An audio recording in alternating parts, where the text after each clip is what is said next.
Come on. Come on. Come on. This is Lucky. Oh, hello, Lucky. Now I'm going to have to let my cats in. Lucky he's a Maine Coon that I found at the Humane Society. And a very, very nice couple over in Weston Springs found him half frozen in the backyard. Wow. And paid all his medical bills, and then they put him in the Humane Society here. And I have another couple cats. I was going through there, and he reached out through the bars and hit me with his paw. And I turned around, and he hit me twice in the back. Like, don't you walk away. Yeah, I loaded him up, and we went home. Well, that's awesome.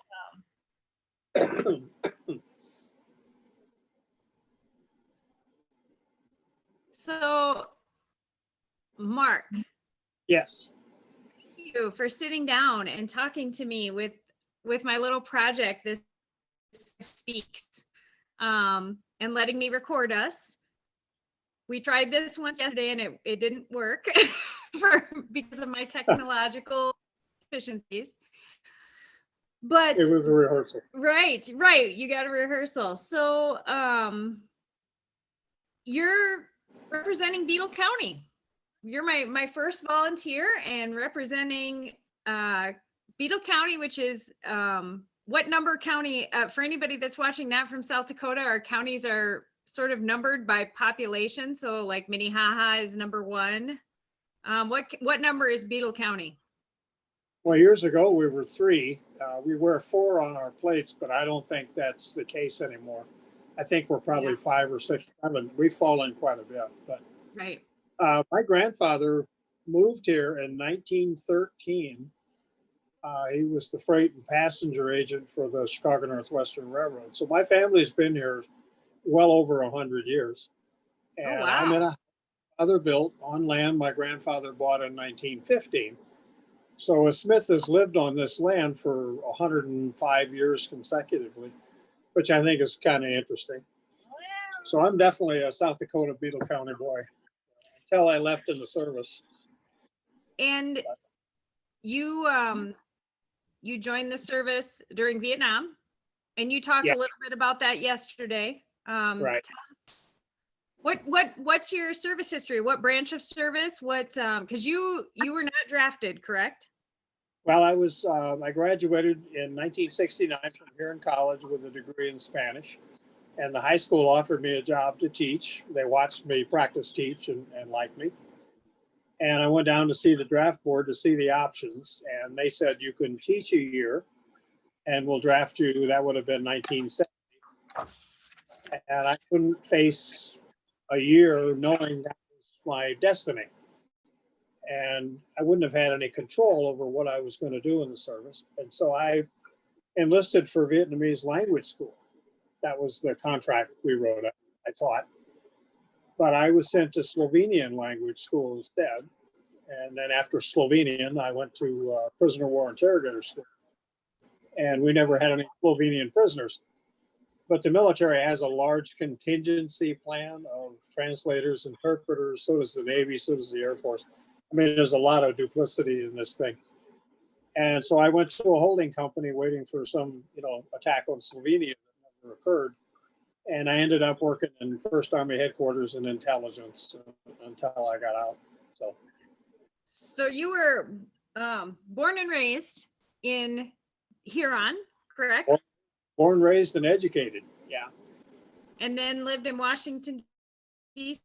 Yes, and then after 13 years, I moved to Kansas City. Big railroad, our headquarters were 2 blocks north of the White House. And I drove by every day, all those things, you sort of take them for granted. And I watched the Iranian hostage protests. I mean, everything was going live. You were part of it. And my railroad merged with another one, and I was being sent to Roanoke, Virginia. And that was in the Blue Ridge Mountains. And somehow I convinced myself that wasn't a good idea after having lived in DC. And so I bit the entrepreneurial hook. Oh, okay. I went out and started my own business. And, there's a lot of myth about that, be this rugged, independent leader and blah, blah, blah. Truth is, you're scared out of your mind.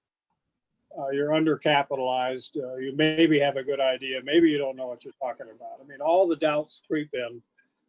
And, I've suffered all of those until I could sit down and I wrote it on a piece of paper once, what I stood for, and said to myself, I made peace and said, if you fail, but you honor these things, it's okay. And my God, my business just took off like crazy. I just relaxed. And we've made Inc. 500. We were one of the fastest growing companies in the United States and turned a profit every single year of existence. And a group of us went public in 1996. And then there was a corporate roll up in 98. So I was able to retire at about 50. And it doesn't work. And so I bought a trucking company and operated that. And then my father took ill and he needed help. And we'd always made a promise and been very faithful about, keeping track of our parents. And so I moved home to live with Dad and retired again. And so I learned and now respect caregiving. Oh my God, what a benefit, at the same time, what a challenge that it's a 24/7, it's an open-ended commitment. Yes. If there's a mess, there's nobody to call and clean it up. You do it. And so I learned all those things, and but we bonded. He was a great storyteller, and I learned a lot. So I wouldn't trade it for anything.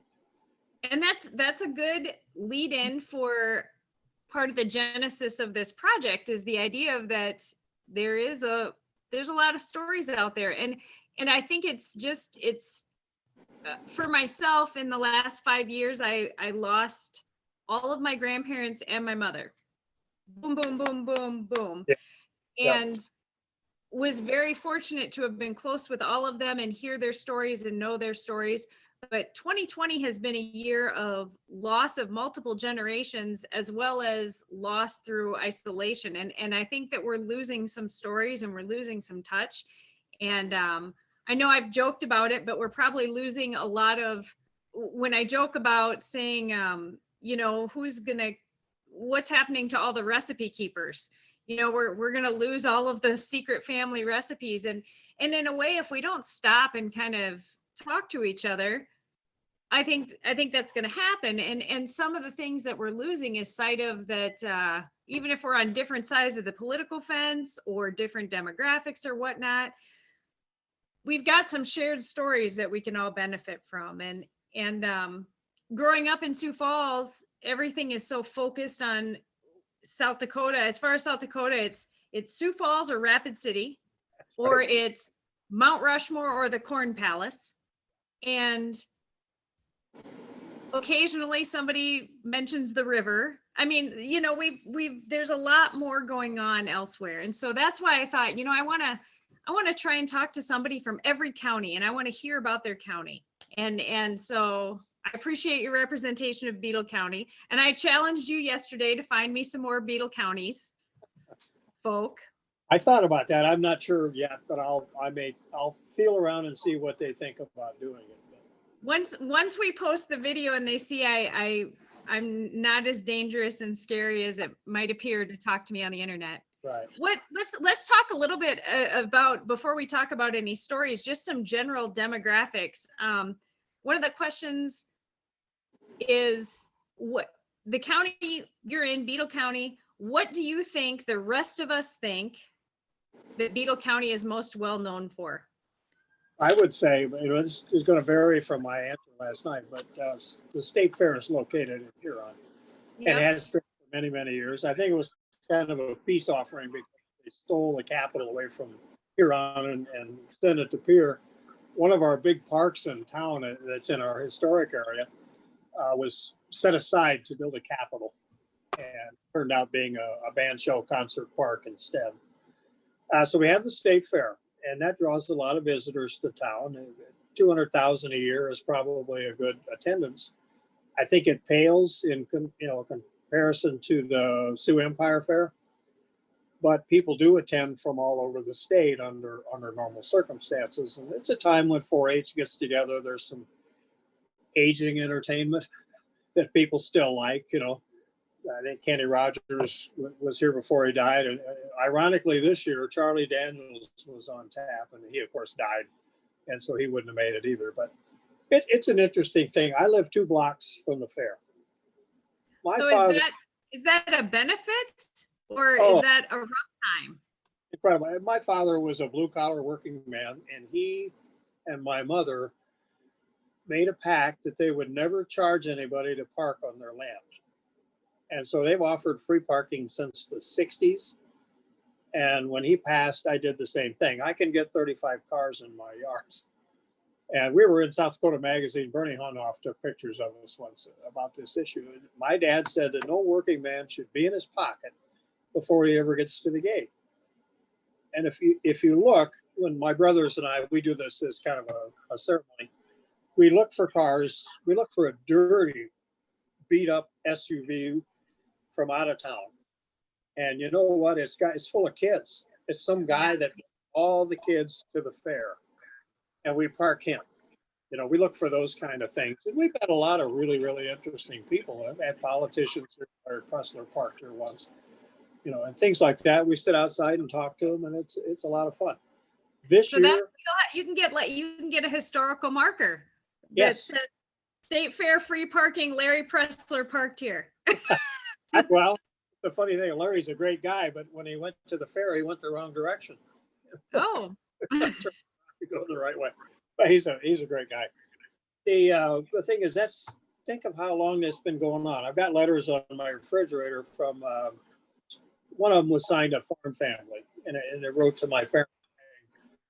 They didn't realize how much it meant in these tough times to be able to come and find some kindness, And Dad used to set up little picnic tables out back and offer wine.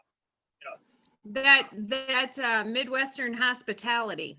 Absolutely, and he liked to interact with them, so it was a lot of fun. What do you think? One of my questions is either particularly other South Dakotans, if a South Dakotan from somewhere else were to describe what they think about Beadle County or things in Beadle County, what do you hear us getting wrong? What are we saying? And it's like, oh, no, that's not it. Well, yeah, our diversity right now, I think, is the lead on our town. We are the most diverse town in the States. We've got Asian, Hispanic, Ethiopian. We've got a whole number. I think the high school is 48% Anglo-Saxon. I mean, it's a minority.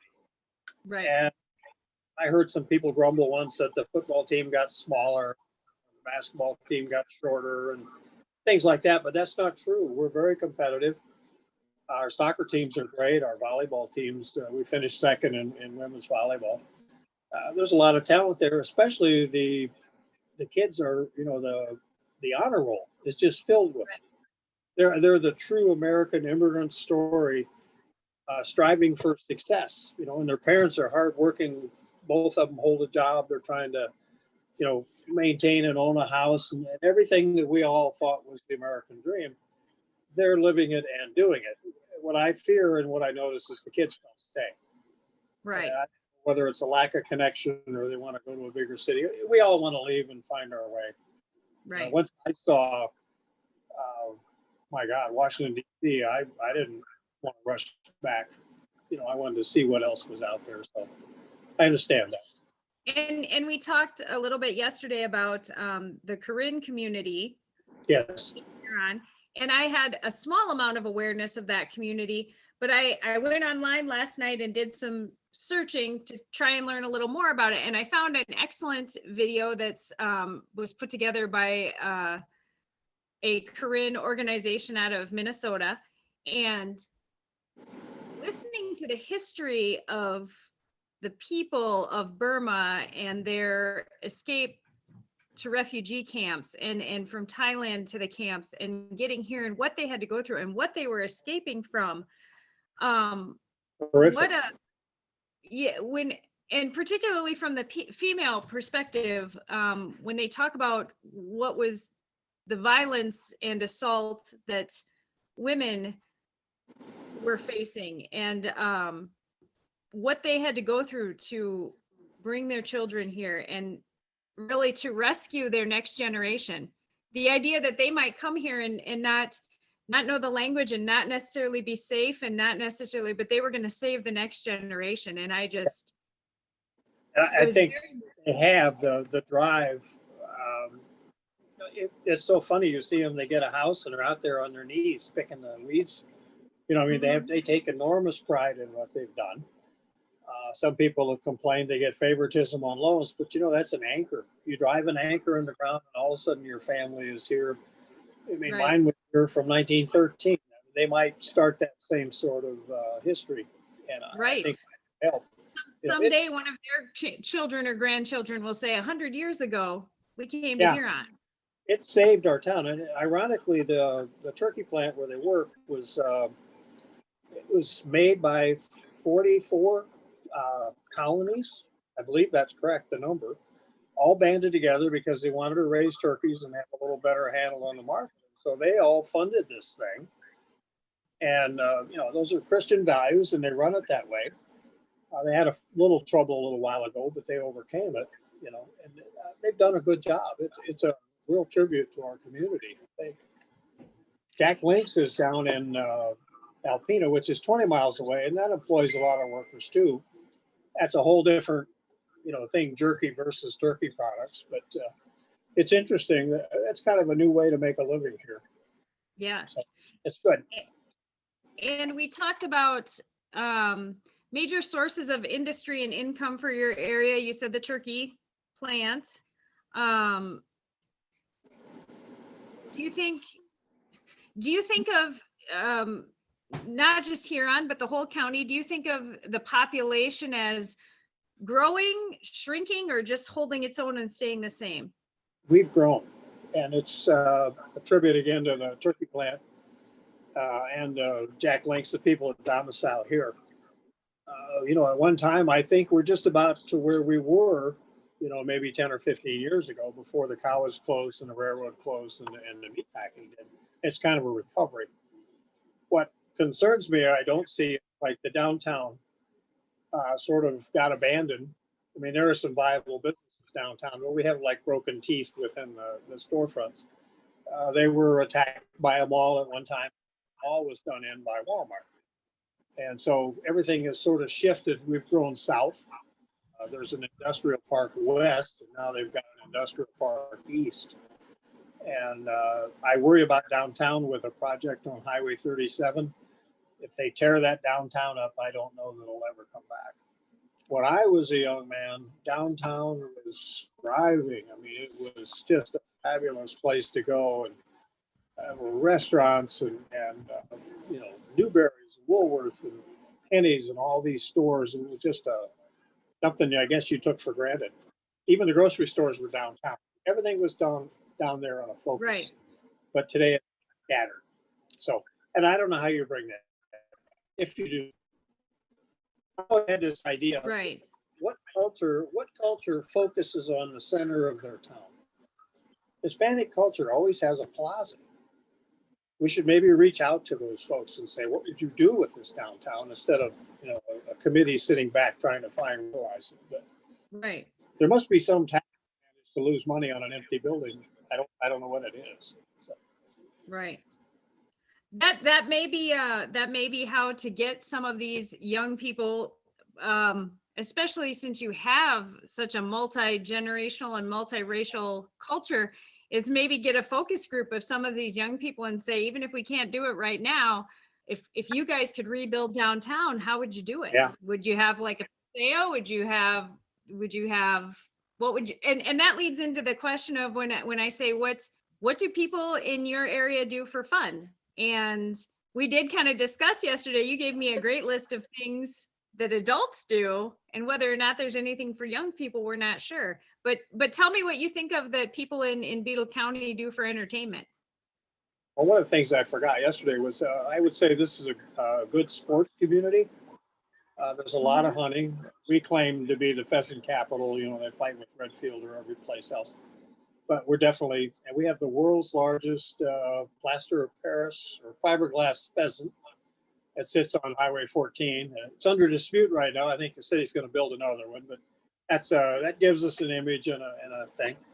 Beautiful baseball fields, soccer fields, complexes all over town that were, generated by donations and grants and things. Just a fabulous thing. A great high school. It's under renovation. Nordby Center was kind of a gift from a wealthy bottler here at one time. We have some extremely very, very good facilities that focus on those kind of activities. So kids play them. They play softball. They're very active in sports. 3 golf courses for a small town. That's pretty good. Things like that. Fishing is big. And you had said that you have a pretty good parks. Oh, beautiful parks. Yeah. I mean, they've always been able to set aside an area. We have a rose park, and then a tennis courts. And there's just things like that the city planners have always kind of thought ahead for that. It's neat. If there was, if you're in the farthest reaches of the county and you had a major medical event, what's your situation for medical care? Where's the largest hospital and then the next largest hospital? Where, if you were having a heart attack or you were attacked by a bear or you had some bad Mayo whip, where would you get taken to? Huron Regional Medical Center. It used to be, I think, I'm trying to remember what it was. It was a Catholic hospital run by nuns. And it was, I think, turned into a nonprofit that's run here locally. But I believe we're working in conjunction with Avera. I'm not sure. We have a partner, but I'm not in the field, so I don't know. Right. We have some active nursing training. When they lost the college, Northern stepped in and offered a community. I don't know how to explain this, but you can get a degree here for $40 a credit hour, which is pretty incredible. And that's from the Huron College Foundation, and it's done at it's the old campus, but the old campus was turned into a water park, which is another feature I forgot. We have like a 2 or 3 block water feature, slides and all those kind of things. But oh yeah, it's huge. We were one of the first ones, and it drew people, and then everybody else got the idea to, the one in Sioux Falls across from the VA, and then Mitchell just did one. These are outside water features. It's really nice.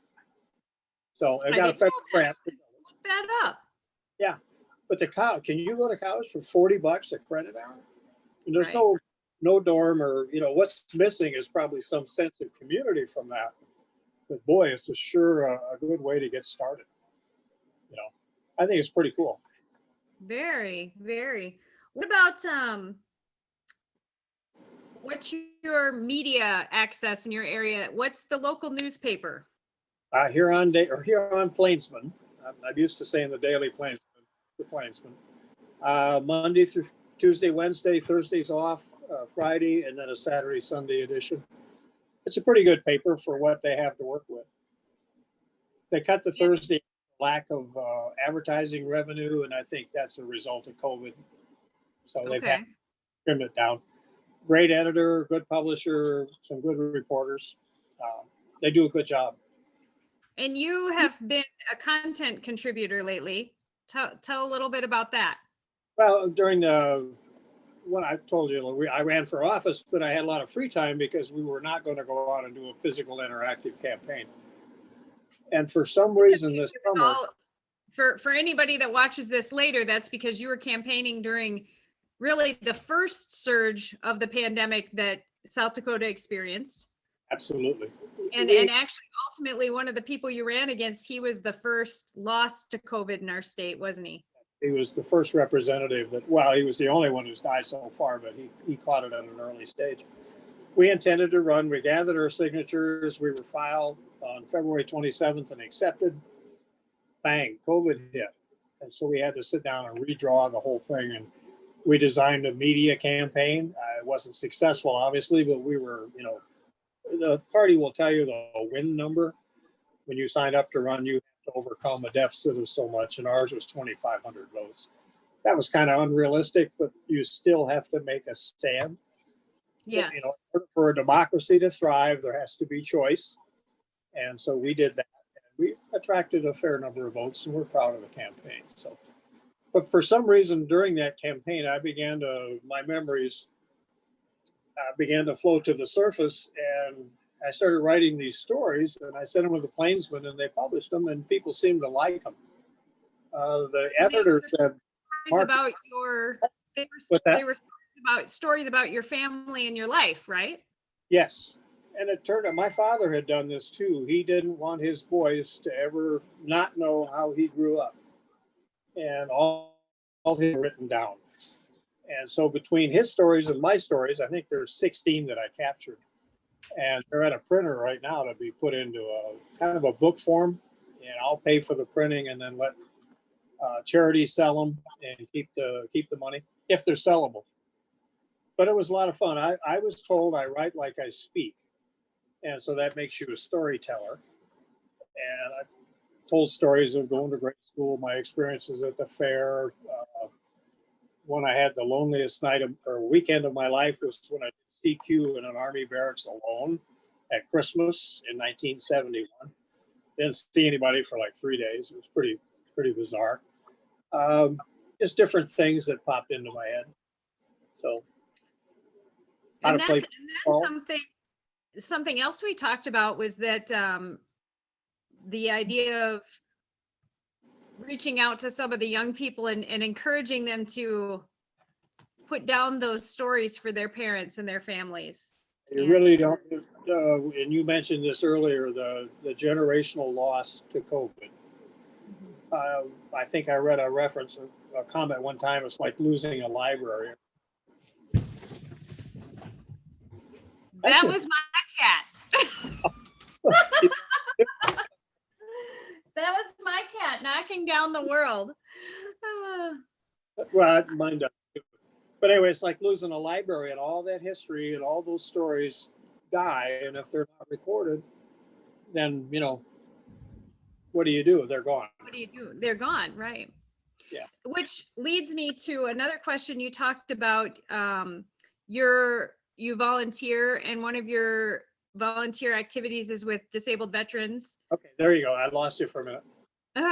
You volunteer helping with disabled veterans, and you had said your county has lost how many veterans in how short of a time?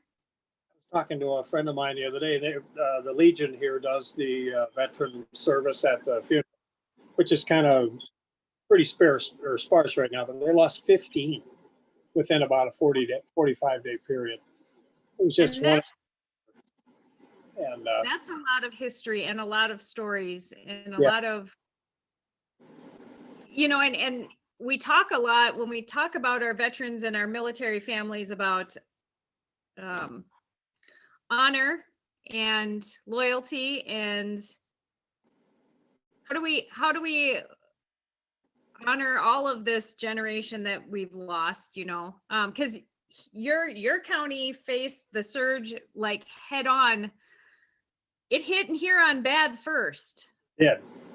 And just last night, I'm so proud of our city commission. They extended the mask mandate through March, which, all over the state, the towns and the counties that have a mask mandate have shown a terrific decline in COVID. Do you feel that you actually actively are seeing some of that in your area?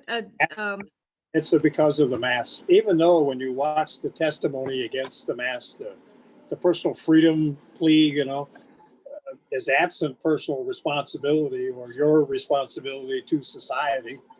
Right. But these things work. If you wear a mask, you cut down the ability, and you're really doing it for someone else, and you benefit at the same time. And I caught on the town. There's something about this town that I noticed when I came back. This is one of the most generous places I've ever been. If there's a problem, it's taken care of, and people are just constantly helping and giving. And whether it's through a church or any kind of organization, it's I'm pretty amazed at it myself. So I try. Yeah, and you try and hope that we're seeing that through this time where we can't all get together for the potluck or the bake sale. Exactly. how can we give to each other? I know I've talked a lot about, I know a lot of people are talking about the COVID vaccine and thinking, well, now that some of us are vaccinated, it's okay. And that's not how vaccine works. We've all just had a booster shot, and we will need to get our second shot, and it will take some time after that. And then maybe it'll only buy us a couple months, but in healthcare, everybody in health. It's like the flu every year. They have to design a vaccine, and if this thing morphs, can you hear my cat fight in the back? Yeah, I think your cats heard my cats. We got lucky beating up on Sybil. Yeah, Anyway. everything works in healthcare, and I think in the funeral industry, everybody would like a 2-month slump, even a little bit, just to gain our bearings. And it's one of those things where when the funeral business is very good, it's not a very fun thing. Right. So, how do you think? Go ahead. I buried all of my family, and I watched. I was an executor for estates, and I decided to be very clean. And I went out and I prepaid a funeral. I bought the cheapest thing possible, which is a cremation. I have a reservation in Sturgis to the National Cemetery. And the guy said, "What kind of urn do you want?" And I said, "Well, what comes with it?" And he said, "Like a KFC box, chicken box." I said, "That'll work. Put it in the wall." Right. Can you hear that? Yeah. So, anyway, I decided to go ahead and take care of it. And it's a good thing because I buried so many. And I want to go back. My Aunt Jeannie, when she was alive, she's the lady that donated the caboose to the Hill City Museum. Terrific benefactor. But she was so proud of her brothers and our family in military service that she went down to the Veterans Wall we have and bought our names on the wall. And then she suddenly realized there were so many of them that it was really expensive. So we have 7 names from our immediate family on the wall. My dad served, my uncles served, and then had we gone to my mother's side, it would have been 13, which is pretty amazing. And that's a reflection of the times. This is back during World War II in Korea, but then even during Vietnam, you had the option of you didn't have an option. You were going to be drafted unless you voluntarily enlisted, but you owed your country something. And it was an obligation, and it created a bond between you and your country, and you began to understand what it stood for and what it meant. And I think that's missing today. That has generated this my personal freedom nonsense that you hear. It's like they're here and get all the privileges, but they don't have to pay anything for it. And that's wrong. So you're such a conservative sounding lefty. Totally. I'm for everybody, but yeah, I mean, I do think that we're missing on that basic concept of, we have to appreciate why we're here. Right. And it's related to you owe some service to your country, I think, or your fellow man in some way. And I think that one of the things about South Dakota and the Midwest, and when we talk about people growing up and leaving, but like in farm families, a lot of times your legacy and your connection to the past is you keep the family farm. You keep going. Yeah. That's there are military families, and that's their connection and their legacy, and that's where they learn their responsibility to others. I feel like in farm families it's that way. I feel like in families that grow up where you are either taken care of by your grandparents or you help take care of your grandparents. And we see that so much less and less. My daughter just said she felt so lucky to have grown up with her grandparents and great grandparents so active in her life. And she said, "Mom, all the kids younger than me, because of this last few years of change," she said, "those kids, they don't have grandma and grandpa anymore." So how do we build those bonds and connections? And then further into the community, if we don't even have them in our families anymore, how do we have them for our communities? I tell you what I worry about is, and there's kind of a debate within the state. There are legislators who think that when you go to college, you're being trained to be a socialist, and so they want to take away the monies or go in there and cause, what was the thing they argued about? They wanted conservatives to have the right to speak as much as supposedly liberals or whatever. But that whole argument thing is, when you educate someone like that and they begin to understand culture and they begin to understand tolerance and acceptance, and you don't find it within your own state, you leave. Right. They're not going to stay here unless you change our society and alter it in some fashion. We have got to become more open and more accepting. And every year you watch in the legislature and they initiate bills that are just nothing but frankly hate bills. And they get all time and publicity. And if I were one of those people, how would you like to wake up in fear for your life or your ability? Because some people are trying to legislate you out of existence or harm you in some way.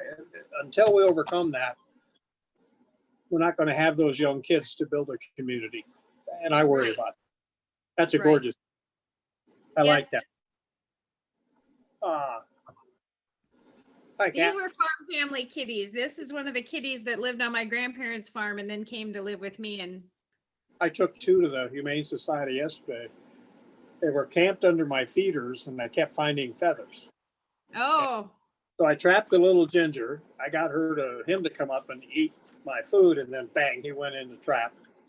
And then I got a gray one last night after we talked. I went out to make sure the trap, I didn't want to leave it out overnight in case a cat got in there. It was a cat. And so Humane Society picked him up last night. And I noticed today I had 12 Eurasian doves on the ground eating like they used to because they felt safe. So what a unique metaphor for, there was a threat there and a whole community left until they felt safe again. Yes. Well, I'm back to the medical. We have here in Regional Medical Center is really good. I mean, there's no question it's really good. And if it gets too much, like Bob Lancer, when he passed, he was flown to Sioux Falls. It reached a level that they didn't feel comfortable here. And that's kind of what they're doing now. You get triaged and then you're cared for here. If it turns bad, you're airlifted out, regarded, hoping there's space. There was a guy in DeSmit, a really well-known teacher, and he got to that point and there wasn't any place in Sioux Falls. He had to go to Minnesota. And you die away from your, there were people dying in Colorado away from your families and things like that. No one expected this, particularly. We didn't handle it right from the beginning. The botch job. So. And I think that there has not been enough coverage about the cost, because when some of these people too, it's not like they go there and it's a couple days and you gather the family and they pass away. There are people that are spending 30, 60, 90 days hospitalized and being told and experiencing where it's improving and I'm going to go home, and then there will be a sudden turn and they're gone. So now the family is carrying a 90-day loss of income of that family member, travel expenses, hospital expenses, and then if they die, they have a funeral expense. And if they die somewhere else, they have the expense of returning the body. Yeah, those are kind of, that story isn't out there enough right now. No. I mean, that's huge. Yeah, the decision. We've lost 34 in Beadle County. I mean, we're not 34. That's a big number. A friend of mine, a good Democrat and donor, just lost her mother. And her dad. I can guarantee if you added up the cumulative of their medical cost, their loss of income, their funeral costs, it's $100,000 per person. So, I would think. So maybe that's what obviously spelling out the numbers of people is not impacting the community, but if we started saying $34,000 per county, that's a big number. It seems like it's sad that we would be more impacted by the thoughts of dollars than lives, but I'm curious too, and maybe you know this, but if you have COVID and you recover, is that on your insurance as a pre-existing condition? I don't know how insurances are handling it now, but I think that that'll be something that occurs. You know, they're seeing a lot of people that are developing the illness that I have, my myalgic encephalomyelitis, which I previously to the ACA, there was a time in my life where I was considered uninsurable because of my pre-existing condition and because it's so broad, and it was a post-viral condition. If I had high blood pressure, it could have been attributed to post-viral. If I had in any kind of health issue can be attributed to being post-viral. And so I was completely uninsured for several years and was terrified of breaking a nail because I couldn't. And now I'm insured, thankfully, but one of the medications I take, if I wasn't insured, it'd be $1,400 a month. And I would be, if I didn't take that drug, I would be disabled. So I'm very, very afraid for anybody that has COVID that develops long COVID or ME, or we're seeing pulmonary embolisms. We're seeing the kids that are developing Kawasaki's, things like that.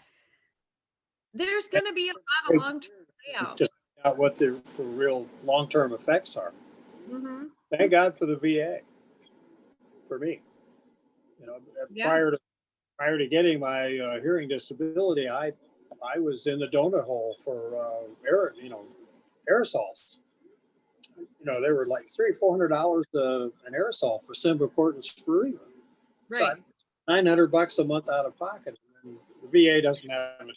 Thank God. I pay a copay, but it's not anything else. But you know, I'm one of the lucky ones.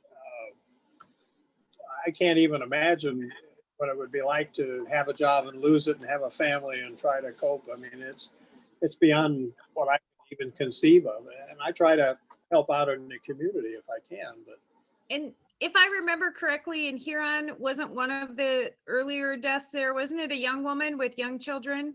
yes, she worked down at the jerky plant. Yeah. And it was sudden. And Bob Glanzer lost his niece. She was a teacher at a school. It happened within 24 hours. Everything was new back then. And if you listen to Huron Regional Medical Center, and they will tell you this, we've learned, and I'm sure the hospitals in Sioux Falls have too, and they've adapted, and nobody's getting hydroxychloroquine anymore, and you know, and all these things. And they have a pretty good treatment protocols. And when people come in with sudden onset of strange symptoms, all medical, any clinic anywhere, they're no longer just saying, well, maybe you have a sinus infection or maybe it's heartburn. We're looking above, and I think all of us as individuals, I think every civilian person is questioning every ache, pain, cough, and sneeze. If somebody sneezes in public, they yell out, it's not COVID. I know.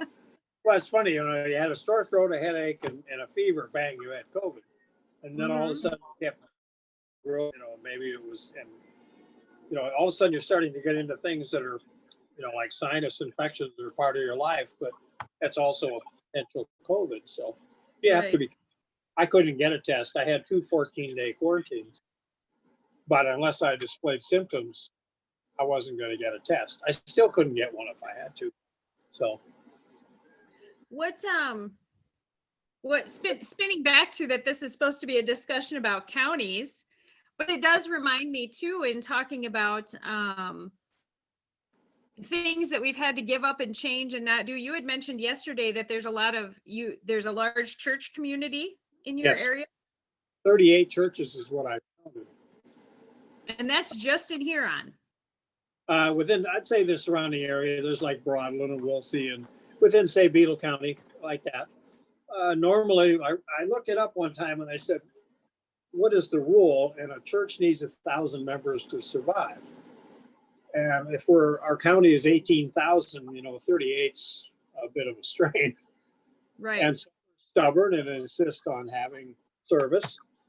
And others have, you know, gone to virtual, or one of them is through Facebook, several of those. Some require a mask, some don't. It's a mess. I hear a lot of people say, well, if God takes me, he takes me. You know, it's like, get away from me.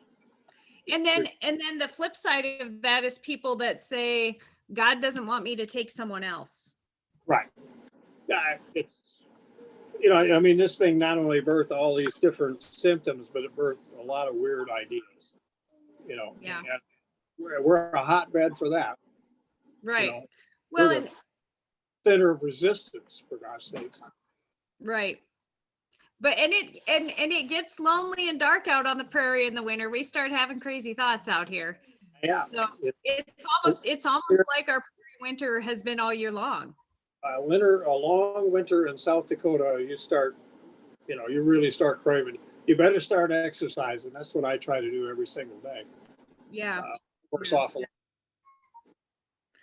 What is your to kind of wrap up before our cats try and attack us? Mine are crazy. What's we kind of tried to wrap up yesterday with the idea of so much of 2020 has been talking about negative things and fighting amongst ourselves and whatnot. But what is something that you feel is good or positive in the Beadle County area from 2020? And how do you think it's going to impact 2021 for that area? I guess what I'm proudest of is the city and the county stepped up, and they did it on their own. And regardless of what was being said by the state, it stepped up and made its own decision, and the people seemed to follow. And that kind of tracks with the Beadle County personality of generosity and things like that. Our commission it's non-political. On the surface, underneath, what's what, but they worked together and they all agreed it was unanimous, and they agreed. First, they disagreed it was going to be an ordinance, and they came up with a resolution, but a resolution has teeth. All they were saying was, let's all try to work together and we can do this. Let's start wearing masks. And now you see the results of that when you go out. And I think that bodes well. So that showed us something. We stepped up as a county and a city. I would be proud to say I was from here for that. Well, I like that. I think that that's a great way to end it. Is that at this last week of the year, you're able to say you're proud to say where you're proud of saying where you're from, and you're proud that you're there. Yeah. Yeah, and I think people are realistic here. This isn't over. I think it's going to be deeply into 2021 before this happens. I mean, 2020, the end of the year, is an artificial date or timeline. Right. I mean, you erase that time, lost the essence here, the meaning of time.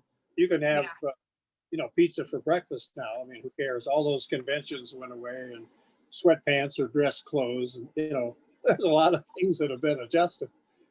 But if we just stick with it, if we just show, determination and courage and follow good leadership, we'll be okay.